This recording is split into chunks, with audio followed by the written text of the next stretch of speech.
On the night of June 14th, a British F-35B Lightning II, one of the most advanced stealth fighter jets in the world, was forced to make an emergency landing at Thiruvananthapuram International Airport in southern India. The £80 million warplane, deployed from the Royal Navy's aircraft carrier HMS Prince of Wales, encountered severe weather while flying about 100 nautical miles off the coast of Kerala. Unable to safely return to the carrier, the pilot requested an emergency diversion and landed at the civilian airport around 9:30 p.m. local time. What initially appeared to be a weather-related precaution soon escalated into a geopolitical and technical dilemma. The aircraft, developed by Lockheed Martin, is one of the most secretive and sophisticated in the NATO arsenal, engineered to evade radar, disrupt enemy communications, and carry out high-value missions in hostile environments. Shortly after landing, Indian authorities confirmed the aircraft had suffered a hydraulic systems failure. This compromised crucial flight control surfaces and braking systems, making any further takeoff impossible without specialized repairs. That same night, a Merlin helicopter from the HMS Prince of Wales flew in Royal Navy technicians to assess the damage. However, they determined that the aircraft could not be flown out without assistance from a dedicated engineering team based in the United Kingdom. And so, nearly 2 weeks later, the F-35B remains grounded, parked out in the open, on Bay 4 of the domestic terminal apron, while Kerala's monsoon rains drench one of the world's most expensive and secretive jets.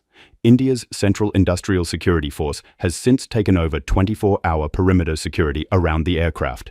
Despite offers from Indian authorities to move the jet into a hangar for protection, the UK declined, citing concerns over potential exposure of its protected technologies.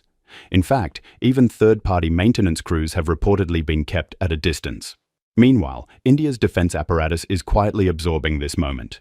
Notably, the Indian Air Force's Integrated Air Command and Control System had successfully detected and tracked the stealth aircraft's approach, despite its radar-evading design. That's raising questions about whether India has made significant strides in counter-stealth detection, possibly linked to its indigenous radar development under Project Kusha.